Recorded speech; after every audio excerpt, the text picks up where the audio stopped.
할렐루야. 주 안에서 귀한 고백교회 성도님들 이렇게 만나 뵈서 반갑고 감사합니다. 진 목사님 조금 전에 과찬의 소개를 해주셨는데 그렇지는 않고요.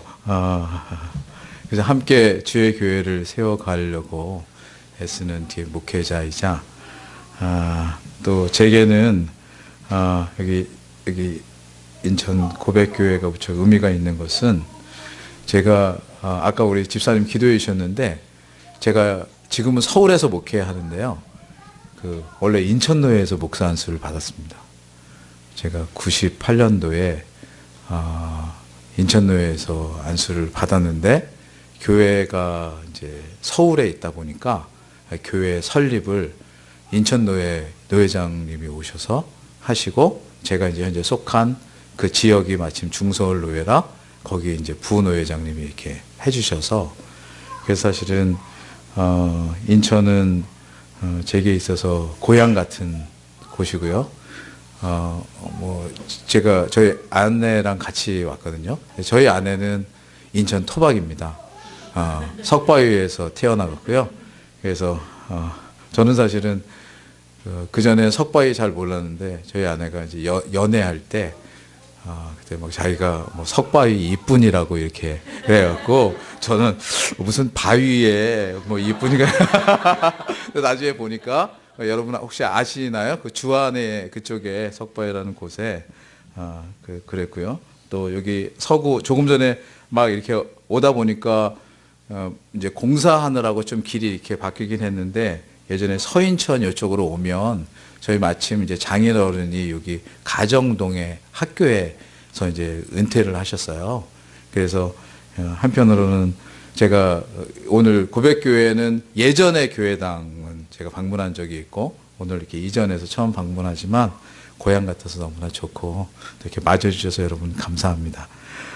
오늘 저희가 에베소서를 통해서 함께 나누려고 하는 내용은 이렇게 여러분 이제 주보에도 있는 것처럼 이제 교회에 대한 것입니다. 흔히 이제 저희가 기독교 안에서 배우는 교리를 한 6개 정도로 크게 단락을 져서 말합니다. 이제 먼저는 하나님이 어떤 분이신가. 그래서 하나님에 대한 교리. 근데 그 하나님에 대해서 저희가 이렇게 잘 알지 못하는 것은 우리가 참 죄된 인간이어서 하나님을 잘 알지 못한다. 그래서 하나님에 대한 교리를 먼저 배우고 두 번째는 그러므로 우리가 인간이 얼마나 죄된가. 그래서 인간에 대해서 배웁니다. 두 번째 교리는 인간론이라고 합니다. 그 세 번째는 그런 죄된 인간인 우리에게 그 하나님께서는 당신의 아들 예수 그리스도를 보내주셔서 우리로 하여금 그리스도를 구주로 고백하는 자마다 구원 얻는 은혜를 주신다. 그래서 사실은 세 번째 배우는 교리가 기독론이라고 하는 그리스도에 대한 교리입니다. 그리고 그 그리스도로 말미암아 구원함을 얻은 사람들이 모여 이룬 교회를 우리가 이렇게 함께 이룬 교회라고 하죠. 그래서 하나님에 대해서, 그 다음에 인간에 대해서, 그리고 세 번째는 그리스도에 대해서 배우고 네 번째 배우는 아주 중요한 내용이 바로 교회입니다. 교회. 우리는 어떻게 교회를 이루는가.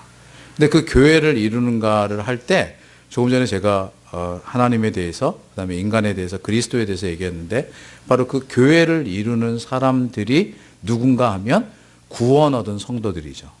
그래서 이제 순서상 네 번째, 다섯 번째 이것을 이제 전후로 하긴 하는데 그래서 또 배우는 교리가 구원론이라고 하는 것입니다. 우리가 어떻게 구원을 받고 구원 얻은 성도들은 어떻게 신앙이 자라가는가 하는 내용들을 배우고요. 그래서 바로 그 구원을 이룬 성도들이 더불어 모인 교회를 우리가 어떻게 이룰 것인가 하는 다섯 번째, 죄송합니다만 그 내용이 교회론입니다. 그리고 마지막은 구원 얻은 성도들이 마침내 바라볼 영광, 그리고 마침내 다시 오실 그리스도를 소망하면서 영원한 나라를 지향하며 살도록 가리키는 여섯 번째 교리가 종말에 대한 교리다. 그래서 이 6가지를 배우는데 저는 오늘 에베소서 말씀을 따라서 교회에 대한 말씀을 제가 전하도록 그렇게 하겠습니다. 그래서 제가 원래 진 목사님께 그 원고를 전해드리면서는 신앙 강좌라고 해서 혹 원고를 가지고 계시면 이걸 이렇게 같이 읽고 따라가겠다 싶었는데 하나 제가 어저께 조금 원고를 고쳤어요. 그래서 걱정을 하면서 왔거든요. 근데 주님이 앞서서 원고를 안 나눠드리게 해가지고 제가 드려도 감사합니다. 그래서 제가 오늘 그 교회에 대한 교리를 크게 두 가지를 나누려고 하는데요. 먼저 그러면 성도가 모여 이룬 교회는 무엇인가? 이거를 처음에 나누려고 합니다. 교회에 대해서. 그리고 교회에 대해서 쭉 나눈 다음에 교회 속에서 우리가 감당하는 직분은 무엇인가? 이렇게 나누려고 합니다. 그래서 이해가 되셨죠? 처음은 교회는 무엇인가를 나누고요. 두 번째는 교회 속에서 성도인 우리가 감당하는 직분은 무엇인가? 이렇게 두 번째 나누려고 합니다. 자, 첫 번째, 교회에 대해서 이렇게 말할 수가 있습니다. 교회란 무엇인가 하면 세 가지로 말할 수가 있는데, 교회는 복음을 듣는 공동체다. 이렇게 말할 수 있습니다. 복음을 듣는 공동체. 여러분, 복음 그러면 많이 들어보셨죠? 그렇죠? 우선은 복된 소식이라고 하고요. 그래서 복된 소식을 한국말로 바꾸면 기쁜 소식이다. 뭐 이렇게도 합니다. 그런데 무슨 기쁜 소식인가 하면 바로 구원의 기쁜 소식이다. 그래서 예수 그리스도가 오신 것에 대해서 말할 때 복음이다 이렇게 얘기하고, 그것이 바로 구원의 복된 소식이다 이렇게 얘기하지만, 결국 복음 그것은 그리스도 예수에 대한 진리를 말합니다. 그래서 교회는 어떤 곳인가라고 할 때 제일 먼저 제가 복음을 듣는 공동체 이렇게 말씀을 드렸어요. 교회에서는요, 다른 거를 듣는 게 아니고요. 뭐 교회에서는 예를 들면 어떻게 하면 건강해지는가, 뭐 아니면 어떻게 하면 죄송합니다만 이렇게 돈을 잘 버는가, 이런 걸 배우는 데가 아니고, 교회는 이 땅에 유일하게 그리스도 예수에 대해서 듣는 곳입니다. 처음에 그렇게 들으면 다른 학교에서도 배울 수도 있고 이렇게 할 수 있지 않습니까 싶은데, 그런 학교나 다른 데서 배우는 거는 교회가 가르쳐준 내용을 가지고 가서 전하는 것이고, 교회는 시작부터 주님이 오시는 그날까지 계속되이 마치 이렇게 제가 이제 서울에서 경인고속도로를 타고 올 때 경인고속도로에 표지판이 이렇게 있어요. 표지판에 인천 이렇게 써 있거든요. 그래서 제가 그쪽으로 이렇게 온 거예요. 그 표지판은 말하자면 세워질 때부터 그 표지판이 철거될 때까지 계속 어디를 가리킬까요? 인천. 그래서 맞습니다. 교회도 역시 마찬가지입니다. 교회는 시작부터 주님이 오실 때까지 오직 한 곳을 가리켜요. 그리스도 예수. 그분만이 복음이고 그분만이 구원하시는 분입니다. 이것을 가리키는 곳입니다. 그래서 주님께서 친히 이렇게 말씀하셨어요. 영생은 요한복음 17장 3절인데요. 곧 유일하신 참 하나님과 그의 보내신 자 예수 그리스도를 아는 것입니다. 이렇게 얘기했어요. 즉 영원한 생명은 다른 데서 나지 않고 우리를 지으신 하나님과 그의 보내신 자 예수 그리스도를 아는 것입니다. 근데 우리가 하나님을 다 알 수 없기 때문에 하나님을 알 수 있도록, 즉 보이신 하나님이신 그리스도를 통해서 우리가 하나님을 알도록 하는 거예요. 그래서 교회는 계속 말씀드리기를 이 구원자요 영생으로 인도하시는 참 길인 그리스도 예수를 알려주고 가르치는 유일한 곳인 거예요. 그래서 그것이 없으면 사실은 교회가 아니에요. 흔히 죄송하지만 요즘에는 이렇게 이단들이 많이 있습니다. 근데 이단들을 왜 이단이라고 하냐면요, 겉으로는 무슨 교회 이렇게 이름을 붙여놨어요. 근데 거기에 쓰이는 교회는 지금 저희가 얘기하는 의미의 교회가 아니고요, 종교적인 집회소라는 의미의 교회예요. 왜 이렇게 차이가 되느냐? 그럼 거기에서는 그리스도 예수를 바르게 가르치지 않고 거기에 교주를 가르치거나 아니면 어떤 다른 교리들을 가르침으로써 사실은 그릇된 것을 가르쳐서 이 끝이 다르다, 라고 해서 이단이라고 하거든요. 근데 우리가 예수 그리스도로 말미암아 이루어진 이 교회는 철저히 시작부터 끝까지 복음을 드러내는, 공동체입니다. 그러므로 저는 고백교회가 역시나 그리스도 예수를 아까 함께 고백했잖아요. 우리가 신앙 고백을 통해서. 그러면 하나님께서 세우신 귀한 교회인 줄 믿습니다. 그러면 교회가 세워져 가는 동안 여러분 계속되이 그 그리스도 예수만 더 알고 누리기를 기뻐하십시오. 그때 세상이 주지 않는, 세상에서 얻을 수도 없는 복됨이 있을 줄 믿습니다.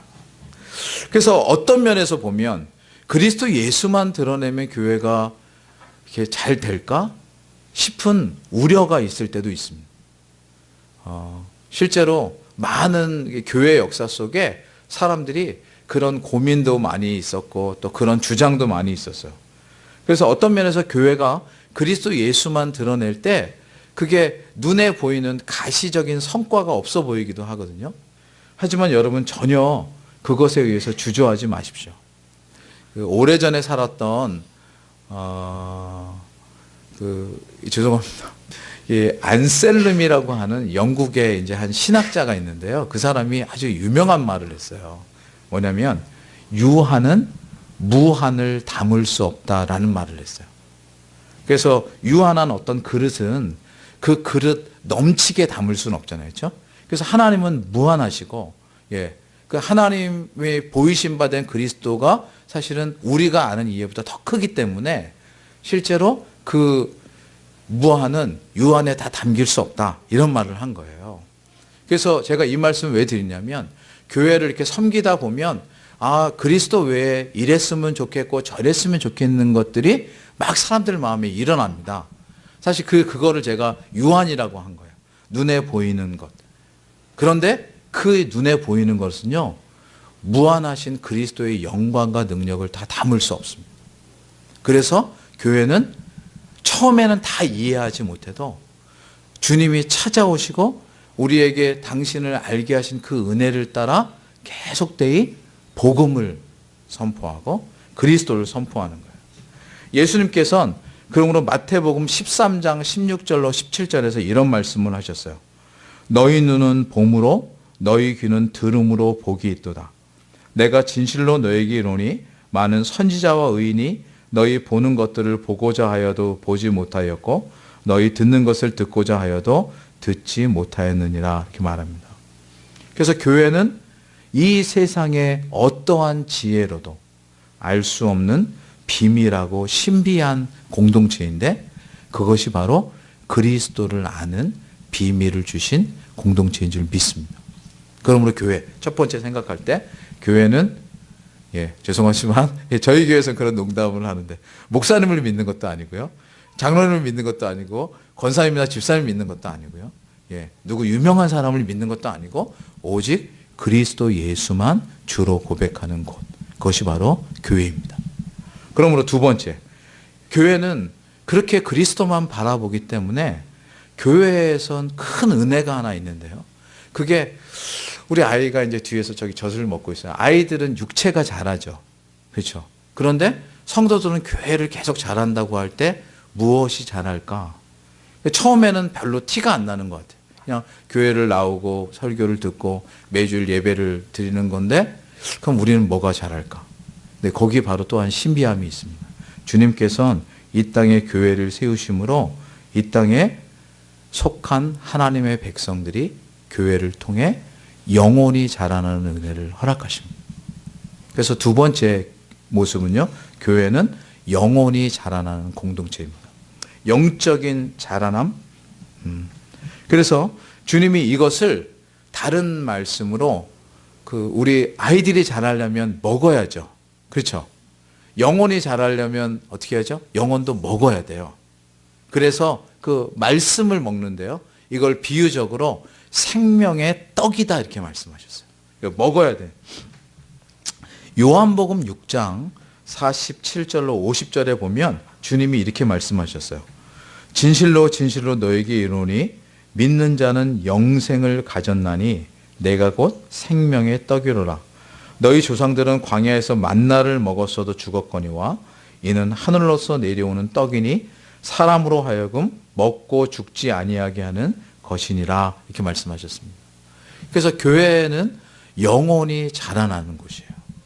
무엇을 통해? 생명의 떡인 말씀을 먹으면서. 그래서 이러한 떡을 먹임이라고 할까요? 영적인 양식을 먹이는 의미로서의 교회를 여러분 우리 진 목사님께나 우리 박 전사님 통해서 들으셨겠지만 교회를 그래서 어머니라고 합니다. 그래서 하나님은 아버지 되심과 같이 교회는 우리를 양육하고 기르는 어머니와 같다. 그래서 좀 딱딱한 내용이지만 여러분 이후에도 듣고 배우실 터이니까 그 종교개혁자인 존 칼빈이라고 하는 사람이 쓴 아주 명작이 있습니다. 기독교 강요라는 책인데요. 예, 너무 진지하게 들으시니까 이게 좀 쪼크를 하면 처음에 신앙이 없을 때 들었을 때는 왜 기독교를 강요하고 그래 이랬는데 그렇게 막 억지로 하는 강요가 아니라 내용을 잘 정리해서 모아놓은 것이다. 예. 그래서 영어로는 institution이라고 하는데 이렇게 모아놓은 것으로서 거기에 보면 이런 말이 있습니다. 하나님께서 그의 자녀들을 교회의 품속으로 모으셔서 유아와 어린아이의 상태에 있는 동안 교회의 도움과 사역을 통해 그들을 기르실 뿐 아니라 그들이 장성하여 마침내 믿음의 목표에 도달하기까지 어머니와 같은 보살핌을 통해 인도하시기를 기뻐하십니다. 하나님께서 아버지가 되시는 자들에게는 교회가 또한 그의 어머니가 되게 하셨습니다. 그래서 교회는 영혼이 자라도록 양육하고 기르는 어머니와 같은 곳이에요. 그래서 아까 이제 말씀드렸죠. 교회는 첫 번째로 그리스도에 대한 복음을 듣는 곳이고요. 두 번째는 교회는 영혼이 자라는 어머니와 같은 공동체다. 세 번째, 교회는요, 우리가 이 땅에 사는 동안 맛보는 것이 교회입니다. 그래서 이 땅에 살면서 교회를 경험하고, 그래서 어떤 면에서 교회 속에 사람들의 살고 부딪히는 일들이 있어요. 그런데 교회를 통해서 이 세상에서 뭘 보게 되냐면, 예를 들면 이런 것입니다. 여러분, 제가 이렇게 서 있어서 그런데 여기 뒤에 창이 있죠, 그렇죠? 이 창이라는 게 지금은 그냥 일상적이 됐지만, 여러분 그 유리가 발명된 걸 한번 생각해 보면 그 전에는 집을 이렇게 지을 때 유리창이라는 게 없었잖아요, 그렇죠? 근데 유리가 있으므로 바깥 세상을 보게 되죠. 그렇죠? 예, 유리를 통해서. 제가 이제 저희 아이들이 지금 이제 청년들이 다 자라는데요. 어릴 때 아이들을 어떻게 기를까 그러면서 이제 어떤 선배 교수님이 이제 이렇게 쓰셨던 글을 한번 본 적이 있어요. 그분이 뭐 여러 가지 이제 아이들을 신앙으로 양육해라. 그다음에 하나님의 말씀으로 키워라. 그러면서 등등 이렇게 진리에 대한 귀한 말씀을 주심과 동시에 일반적으로 그럼 아이를 어떻게 키울 것인가라고 할 때 우선은 건강하게 키워라. 그래서 아이들이 저희 어렸을 때 그런 말이 있었는데 개구장이라도 좋다. 건강하게만 자라다. 그래서 아이들이 건강하게 자라도록. 그리고 또 두 번째는 아이들에게 혹 기회가 되면 이제 외국어를 가르쳐서 외국어라는 그 창을 통해 다른 세상을 볼 수 있게 해라. 뭐 이런 기억이 있었습니다. 그래서 이 창이라는 비유가 조금 전에 설명드린 것처럼 다른 세상을 보게 하는 거죠. 그렇죠? 그래서 우리는 지금 이 창을 통해서 바깥 세상을 봅니다. 그런데요, 여러분 세 번째로 교회를 통해서는 뭘 보냐면요, 교회라는 창을 통해서는 하늘을 보게 됩니다. 이 세상의 사람들이 종종 신문이나 아니면 뭐 연말 이럴 때 온정을 베푼 이런 걸 들으면서 되게 훈훈해하기도 하죠. 누가 되게 어려웠는데 어떤 뭐 키다리 아저씨가 이렇게 도왔다든가 뭐 이러면서 훈훈해하죠, 그렇죠? 근데 잘 생각해 보세요. 사람들은요 원래 이기적이에요. 다 자기가 받았으면 좋겠어요. 그런데 누가 우리 마음에 다른 사람을 도와주면 기쁘다는 마음을 넣어 주었을까 싶으면요, 그게 다 하늘의 하나님께서 주신 은혜예요. 사람들은 원래 다 더 가지려고 하고 더 많이 누리려고 하는 자기 중심적인 생각을 가지고 있는데, 하나님께서 우리 마음에 은혜를 주셔서 하늘에 속한 마음, 하늘에 속한 생각, 하늘에 속한 나눔들을 갖게 하심으로 그런 마음을 갖게 하시는 거예요. 그래서 교회를 통해서 우리는 점점 내가 원하고 내가 생각하고 내가 지향하는 삶만이 아니라 하나님께서 알려주신 삶을 보게 돼요. 그래서 요한계시록에 가면 그런 표현이 새하늘과 새 땅이 그날에 열릴 것이다. 그거는요, 지금 이렇게 뭐 미세먼지가 가득하고 하니까 그날 맑은 공기가 이런 의미가 아니고요. 우리가 눈으로 이 땅에서 볼 수 있는 제한된 의미. 예를 들어서 아까도 창으로 바깥을 보면 나가서 보는 것보다는 제한되죠. 그렇죠. 대신 여기 안에 있는 동안 창을 통해 바깥을 볼 수 있는 거예요. 그런 경험이 이후에는 완전히 열려서 모두 다 누리게 된다. 이런 의미예요. 그래서 이사야서에 보면 하늘에 대한 설명을 해요. 근데 이게 하늘이라고 안 하고요. 천국이라고 해요. 천국이라고 하기 전에 또 이런 말. 이후에 주가 오시면. 그래서 이게 지금 아까 교회는 복음을 듣는 곳이고 교회는 영혼이 자라는 곳이고 교회는 하늘을 배우는 곳이다. 이렇게 연결이 되는데요. 이사야서 11장 6절로 9절에 보면 여기에 이런 표현이 있어요. 여러분 한 번만 들어보세요. 그때에 이리가 어린 양과 함께 거하며 표범이 어린 염소와 함께 누우며 송아지와 어린 사자와 살찐 짐승이 함께 있어 어린아이에게 끌리며 암소와 곰이 함께 먹으며 그것들의 새끼가 함께 엎드리며 사자가 소처럼 풀을 먹을 것이며 젖 먹는 아이가 독사의 구멍에서 장난하며 젖된 어린아이가 독사의 굴에 손을 넣을 것이라. 나의 거룩한 산 모든 곳에서 해됨도 없고 상함도 없을 것이니 이는 물이 바다를 덮음같이 여호와를 아는 지식이 세상에 충만할 것임이라. 이렇게 말합니다. 여러분 지금 이렇게 들으니까 어떻게 느끼셨는지 모르겠는데요. 사실은 이리가 어린 양이랑 함께 있다고 하는 말은요. 이리는 양을 잡아먹는 거죠. 그래서 같이 있다는 공조는 사실은 이리가 어린 양에게 자기의 그 표독스러운 이 마음을 양보하는 거예요. 내가 너를 잡아먹을. 뿐만 아니라 표범이 어린 염소와 함께 누운 것도 마찬가지고요. 송아지와 어린 사자가 또 살찜 짐승이 함께 있다는 것도 마찬가지예요. 또 좀 더 나아가서 젖 먹는 아이가 독사의 구멍에서 장난하며 어린 아이가 독사 굴에 손을 넣는다는 것도 마찬가지예요. 그래서 우리는 지금 이 땅에서는요, 모두 다 양육강식. 그렇죠. 강한 자가 약한 자를 잡아먹는 그런 밀림과 같고 짐승과 같은 이런 것들을 여기서 생각하는데 하늘에서는 그 모든 질서가 새로워져서 강한 사람이 도리어 약한 사람을 섬기고, 그렇죠? 더 어른이 낮은 자를 존중하는 이런 일들이 생기는 거예요. 그래서 그런 예 중에 하나가 여러분 베드로서에 보면 아내와 남편의 관계에 있어서 아내가 연약한 그릇이라 남편이 아내를 사랑하고 존중하라고 가르쳐요. 그러니까 흔히 사실은 뭐 우리 한국에서도 꽤 오랫동안 우리 여성들은 의외로 남성들에 의해서 이렇게 지배를 받는 양 이렇게. 그게 원래 하나님 그렇게 창조하지 않으셨거든요. 근데 사람들은 힘센 사람이 약한 사람을 그렇게 하는 것처럼 생각하고 쭉 살아왔어요. 제가 다른 예를 하나만 드리겠습니다. 우리 진 목사님과 제가 이제 같은 신학교에서 공부했어요.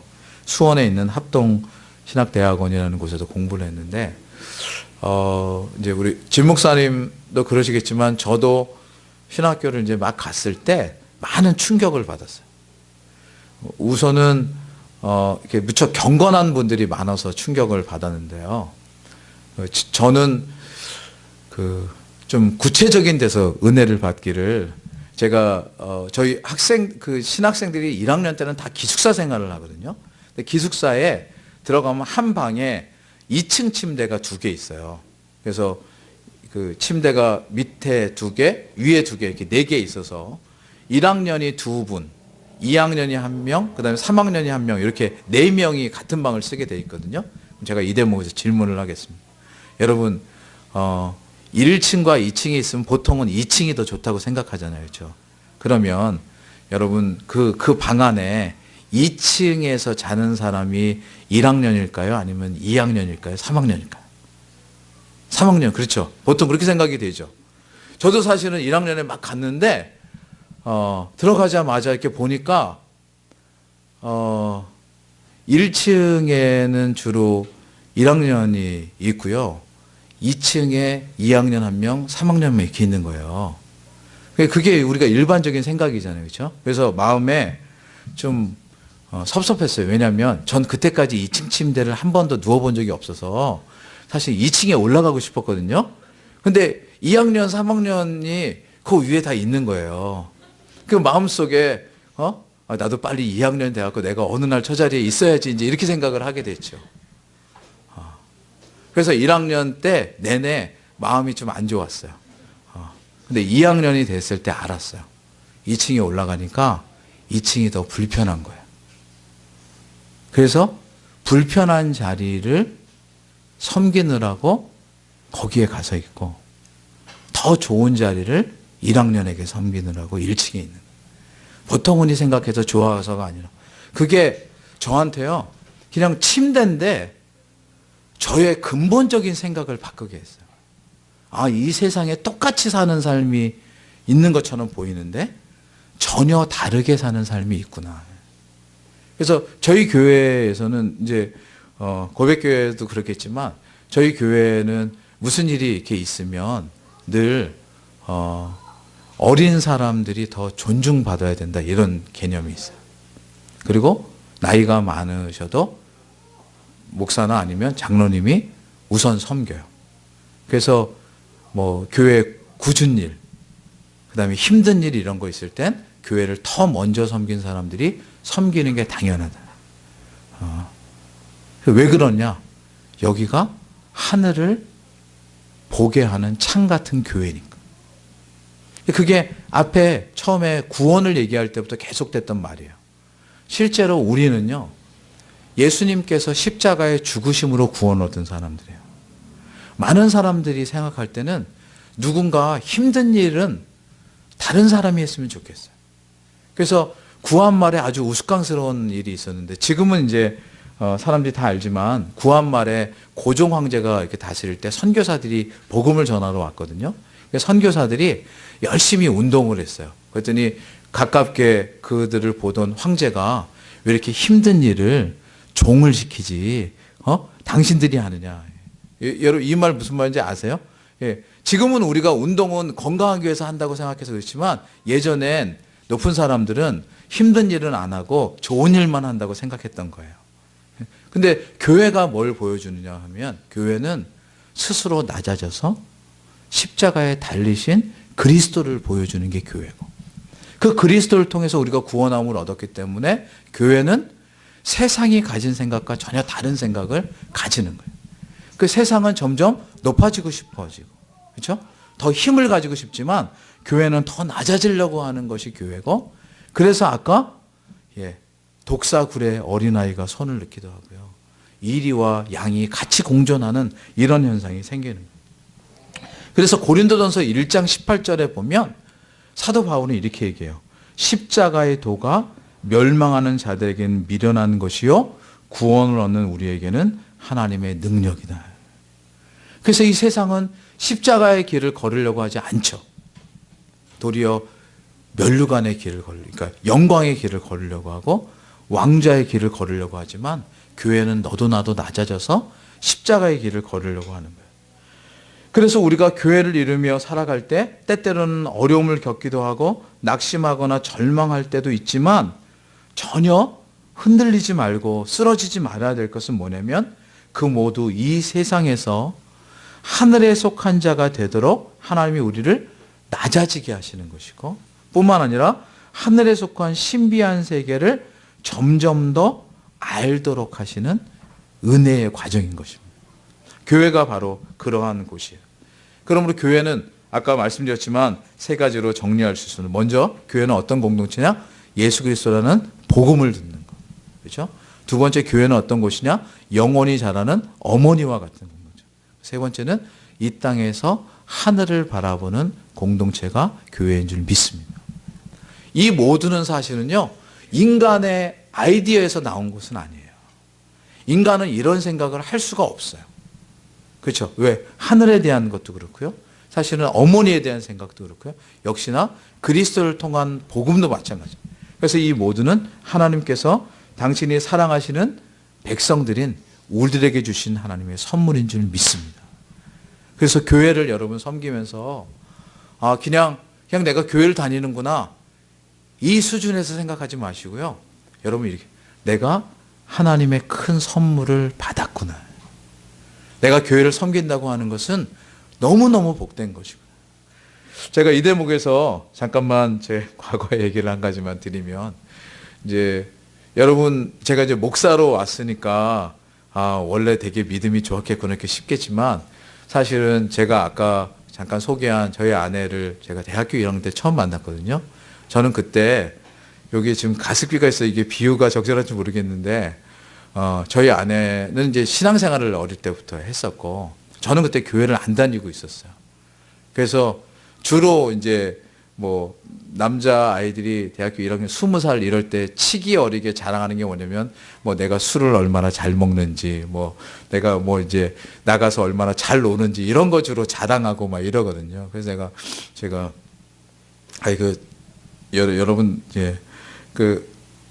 제가 어릴 때부터 조숙해서 담배도 일찍부터 피우고 이래가지고, 제가 저희 아내한테 막, 나 이렇게 인생에 멋을 한다 이렇게 되게 자랑하고 막 이랬었어요. 저는 근데 그게 되게 큰 자랑이었는데, 그녀는 저를 보면 늘 피했거든요. 그 이유를 제가 나중에 알았어요. 제가 자랑했던 게 얼마나 소소하고 하찮은 것이었는지. 그러다가 이제 군에 가서 신앙을 가졌어요. 군에 가서 신앙을 가지면서 신앙을 가진 게 너무너무 좋은 거예요. 예수 그리스도를 믿고 살아가는 게. 그래서 제가 이등병 때 이제 교회를 다니기 시작했는데, 이등병 때 어느 직업군인, 이제 한참 높은 분이 저를 부르더니, 야, 너는 이등병인데 이렇게 애가 빠져가지고 맨날 실실 웃냐는 거예요. 제가 이렇게 늘 그전에는 항상 진지하게 살았거든요. 근데 그 다음에 늘 웃는 거예요. 근데 저는 몰랐죠. 그래서 이후에 되새겨 볼 때, 그리스도 예수를 구주로 영접하고 나니까 주님이 제 마음에 기쁨을 주셨고, 그 기쁨을 주셨기 때문에 제가 늘 웃고 늘 행복했던 거예요. 그래서 제가 군대 생활을 전후로, 그러니까 예수 그리스도를 구주로 영접하기 전후로, 그전에는 제가 그녀를 그렇게 쫓아다녔을 때 그녀는 늘 저를 싫어했습니다. 늘 그녀는 저를 멀리했는데, 제가 군대 갔다 와서 딱 만났는데 저는 몰랐죠. 저는 제가 변화된 걸. 근데 그녀는 알았죠. 그렇죠? 제가 군대 가기 전에는 매일 술병이나 차고 다니고 그러던 친구가 군대 갔다 와서 성경책을 끼고 다니니까 좋아 보였나 봐요. 그래서 어느 날 쫓아다니던 그녀가 이제 아내가 되는 그녀가 됐습니다. 그래서 제가 저희 아내를 바라볼 때마다 그런 생각을 하죠. 하나님의 은혜로 구원함을 얻었는데 하나님의 은혜로 결혼도 했다. 예. 그래서 교회를 다닌다는 그 자부심이 그냥 있는 게 아니라, 하나님이 내게 얼마나 큰 은혜를 주신 것인가, 이것을 늘 생각하게 합니다. 이제 두 번째로, 두 번째로, 여러분에게, 그럼 우리 교회에서 하나님께서 여러분에게 맡기신 직분이 있습니다. 이 부분을 잠깐 생각해 보도록 하겠습니다. 성도가 감당하는 교회의 직분은 무엇인가 라고 하면요, 이것도 세 가지로 말할 수 있는데요. 첫 번째는 하나님께서 직접 보여주신 협력적인 역할을 우리 성도들이 감당하는 것입니다. 우리 하나님에 대해서, 제가 아까 이제 교리가 6가지 있는데, 하나님에 대해서 처음 배우면 주로 삼위일체에 대한 얘기를 듣게 됩니다. 삼위일체 하나님. 그래서 성부, 성자, 성령 하나님. 그래서 인간의 이해로는 잘 이것이 이해되지 않지만, 성경은 늘 삼위 하나님께서 함께 창조주로서, 구속주로서, 보혜사로서 역할을 하시면서 함께 구원을 이루어 가시고 온 세계와 온 역사를 운행하십니다. 그래서 바로 그 하나님께서 보여주신 이렇게 삼위일체의 연합의 모습을 하나님이 그 신비한 교회 안에 직분으로 주세요. 그래서 여러분 교회 안에 있는 직분이 여러 가지 있는데 혹시 아시는 내용, 교회 먼저 무슨 직분이 있죠? 목사님이 있고요. 그렇죠? 그 다음에 장로님이 있고요. 그 다음에 집사님이 있습니다. 그래서 이것을 또 돕고자 하나님께서 권사님 세우시고 또 전도사님들 세우시고 이렇게 하십니다.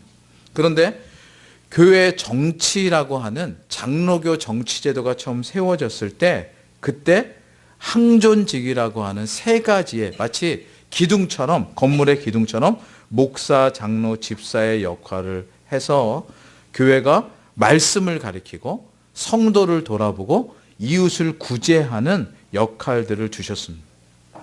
그래서 교회 안에서 하나님께서 마치 삼위일체의 하나님이 역사를 하시는 것처럼 교회 안에 바로 목사, 장로, 집사의 역할을 통해 교회가 온전히 세워져 가도록 하신 것이 바로 그것입니다.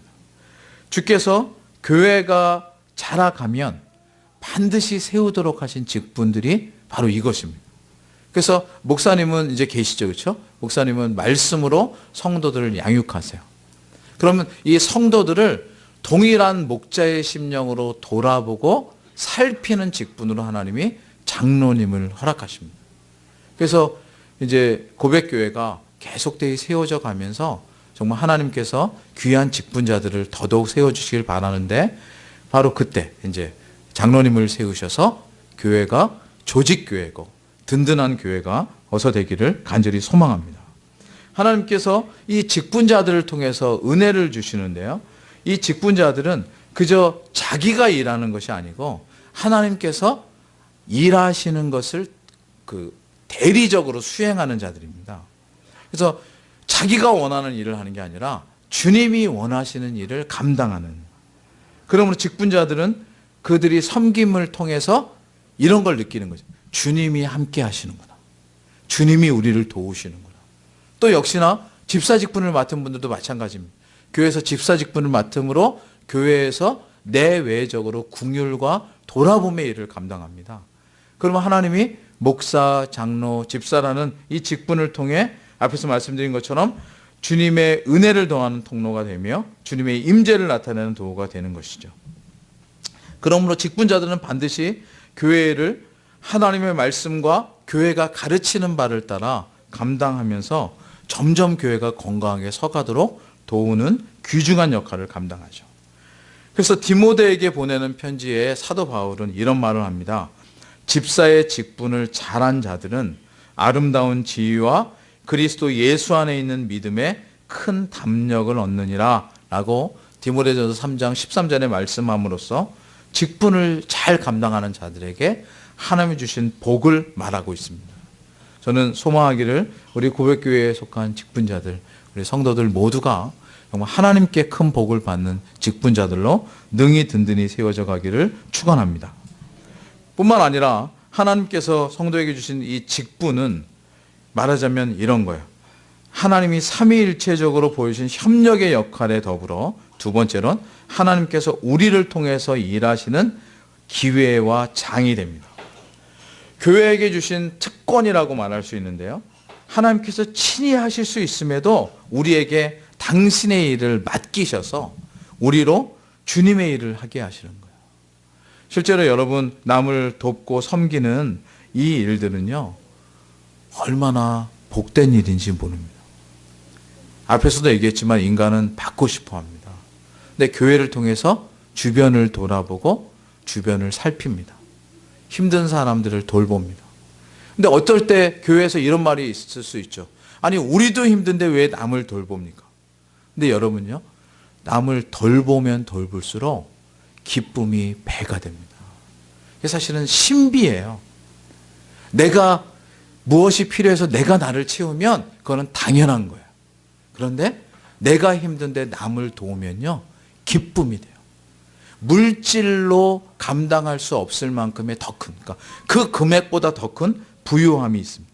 그래서 그 말을 하나님께서 우리를 통해 일하신다 이렇게 말하는 것입니다.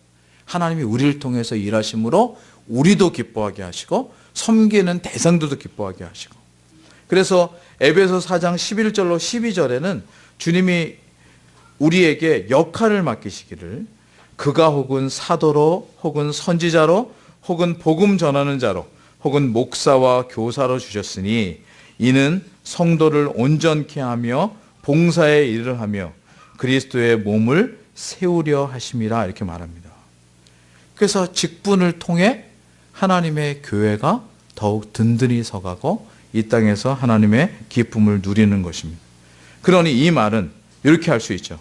우리가 행하는 일이 그냥 여기서 하는 일이 아니라, 그러니까 여기 지금 이제 신현동이에요. 교회가 여기 서 있어요. 이 지역을 교회가 섬겨요. 그러니까 당장 보기는 우리 고백교회가 있는 이 지역만 섬기는구나 싶은데요. 하나님께서 하신 말씀에 이런 게 있습니다. 예수님께서 친히 하신 말씀인데 마태복음 16장 17절로 18절인데 또 내가 너에게 이르노니 너는 베드로라 내가 이 반석 위에 교회를 세우리니 음부의 권사가 이기지 못하리라. 내가 천국의 열쇠를 내게 주리니 내가 땅에서 무엇인지 매면 하늘에서도 매일 것이요 내가 땅에서 무엇인지 풀면 하늘에서도 풀리리라 하시니라. 이렇게 말씀합니다. 여러분이 여기서 섬기는 일은요 역시나 하늘에서도 섬기는 일과 동일합니다. 우리가 당장 눈에 보기에는 여기서 하는 것 같지만 사실은 우리가 복음을 듣게 된 일들도 그렇죠. 이미 2000년 전에 그리스도께서 오셔서 밝히신 그 진리가 당신의 제자를 통해서 그 땅에 편만하게 됐을 때 주님이 때를 따라 복음이 전해지게 하셔서 우리까지 이르게 하신 거예요. 그래서 그것을 우리의 이해 속에서는 그러니까 지리적으로, 그 다음에 시간적으로, 역사적으로 판단을 해서 그렇지 똑같은 의미는요. 우리가 여기서 매면 하늘에서도 매고 여기서도 풀면 하늘에서 풀리는 것처럼 우리가 여기서 섬기는 주님의 교회의 직분은 바로 하늘에 속한 일들을 감당하는 은혜인 줄 믿습니다. 어마어마한 특권인 것이죠. 그래서 여러분 교회에서 일을 섬길 때 그것은 그저 일을 섬긴다를 넘어서 하나님의 일에 동참한다. 여러분 그렇게 느끼시기를 바랍니다. 이제 그러므로 성도가 감당하는 교회의 직분 세 번째를 말한다면요. 우리가 하는 일은 당장은 사람을 대상으로 합니다. 그런데요. 그것은 더 멀리 우리로 바라보게 합니다. 무슨 말인가? 제가 이런 질문 하나 던질 텐데 우리는 창조주 하나님을 아버지라 부르고요. 그러기에 그 하나님에 대해 우리를 아들이라 합니다. 그리고 그분이 창조주시기에 우리는 피조물이라고 하죠. 그런데 여러분 아버지는 아들에게 무엇을 줄 수 있지만 아들은 아버지에게 무엇을 줄 수 있을까요? 근데 아까 이제 우리 전사님 아이를 안고 들어가셨는데 혹시 여러분 이런 말 들어보신 적 있어요? 아이들이 어릴 때 평생 할 효도를 다한다. 예, 다 아시죠? 예, 크면서는 자꾸 개구장이라 말썽도 피우고 뭐 이런. 그러면 거기서 아주 작은 일반적 지혜인데 뭘 생각할 수 있냐면 아이들이 뭘 하길래 부모에게 효도를 다한다고 할까요? 그들은 그냥 자기들이 아침 저녁에 깨고 일어나고 부모가 주는 밥을 먹고 건강히 자라가는 것만으로도 기쁨이 됩니다. 근데 그때 방긋 웃고 또 무엇인가 이렇게 잘 감당하고 하는 걸 통해서 부모는 큰 기쁨을 갖는 거죠. 역시나 피조물이 어떻게 하나님을 기쁘게 할 수 있을까요? 아들이 어떻게 아버지를 기쁘게 할 수 있을까요? 이것은 아주 쉬운 말로요. 하나님이 명하신 것을 순전히 감당할 때 하나님 우리를 보시면서 기뻐하실 줄 믿습니다. 신앙을 가지고 하나님을 기쁘게 하겠다는 뜻에 뭐 흔히 생각하는 게 우리가 선교를 한다든가 아니면 선교에서 더 나아가서 순교를 한다든가 이렇게 생각하기 쉽습니다만 하나님은 그저 우리가 교회 안에서 맡은 바 직분에 충성스럽게 감당하고 진리 안에서 자라가는 것으로 주님이 우리를 기뻐하시는 줄 믿습니다. 그래서 사도 바울은 로마서 12장에서 이렇게 말씀한 바 있습니다. 그러므로 형제들아 내가 하나님의 모든 자비하심으로 너희를 권하노니 너희 몸을 하나님이 기뻐하시는 거룩한 산 제사로 드리라. 이는 너희에 드릴 영적 예배니라 이렇게 말합니다. 하나님 앞에서 순전하고 온전하게 서가는 것. 여러분에게 교회를 통해서 맡겨진 직분을 성실하게 감당하는 것. 아, 내가 이런 것을 한다고 하나님 기뻐하실까? 아닙니다. 그냥 그 역할을 순전히 온전히 감당함으로 하나님이 여러분을 보실 때마다 기쁨이 되는 여러분이 되실 줄 믿습니다. 그러므로 하나님께서 우리의 삶을 통해 우리의 직분을 통해 우리가 이룬 교회를 통해 기뻐하시도록 우리가 조금 더 적극적으로 추구할 바가 있다면 그게 무엇일까 하면 같은 맥락인데요. 우리의 신앙의 선배들이 이렇게 고백한 적이 있습니다. 인간의 가장 우선한 목적은 무엇입니까? 이렇게 묻거든요. 인간의 가장 우선한 목적은 하나님을 영화롭게 하는 것과 하나님을 영원토록 즐거워하는 것입니다. 여러분, 직분을 맡으실 때 일로서만이 아니라 여러분의 마음과 중심으로 하나님을 기뻐하십시오. 하나님이 나의 모든 것이 되시고 하나님이 내 인생의 모든 것이 되신다는 고백을 날마다 담고 사십시오. 그때 여러분이 하는 일로도 하나님 기뻐하시겠지만 그것보다 더 중요하게 여러분의 신앙 고백으로 하나님이 기뻐하실 줄 믿습니다. 이제 말씀을 맺겠습니다. 앞에서 다룬 것처럼 성도는 이 땅에서 작은 역할, 교회 직분이라는 겉으로 보기에는 소소한 일을 하는 것 같지만 이 일을 통해 마침내 영원한 나라에서 감당할 하나님의 영광에 참여하는 즐거움을 갖게 됩니다. 뿐만 아니라 그 즐거움을 크기와 높이와 넓이와 길이가 어떠한 것을 알면서 이 땅의 소소한 일들 속에서 마치 하늘의 진주를 발견한 것처럼 그 즐거움을 미리 맛보는 기쁨을 맛보는 것입니다. 교회의 성도로 부름받은 우리를 보고 다른 사람들이 저 사람 우리랑 똑같이 하루 세 끼 먹고 같이 일하고 또 같이 자녀들 키우고 자라가는데 왜 저들 속에는 저렇게 밝음이 있을까? 기쁨이 있을까? 감사가 있을까? 이렇게 혹 물어온다면 그것은 여러분 속에 하나님께서 교회를 이루게 하신 은혜요. 교회 속에서 부름받아 섬기는 기쁨을 주신 이유인 줄 믿습니다. 의외로 이 땅에선 사람들이 막 나 이런 사람이 이렇게 드러내는 게 더 좋은 것처럼 보입니다만 아닙니다. 의외로요. 유명한 사람들, 이름을 내는 사람들은요. 지나가더라고요. 이게 쭉 제가 어린 시절부터 살아오면서도 유명했고 대단한 사람들은 얼마나 그렇게 빨리 지나가는지 모릅니다. 그런데 진짜 소중한 사람들은요. 곁에서 변함없이 그 자리를 지키고 있는 사람들은 지나가지 않아요. 교회도 마찬가지예요.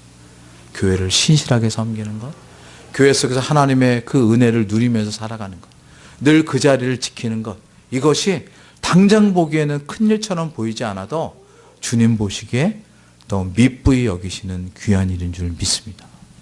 여러분, 고백교회를 이루셨고 하나님께 세우신 종을 통해 말씀을 듣는다고 할 때 늘 여러분 속에 그 말씀에 아멘으로 화답하고 그 말씀으로 자라가는 은혜를 사모하시기를 바랍니다. 그때 우리는 모르지만 주님이 어느 날 우리를 홀쩍 자라게 하시고 또 풍성히 크게 하셔서 이 땅 가운데 하나님의 백성들이 얼마나 부유하고 얼마나 복된지를 드러내는 증인으로 여러분을 사용하실 줄 믿습니다. 기도하겠습니다. 하나님 아버지, 은혜를 감사합니다.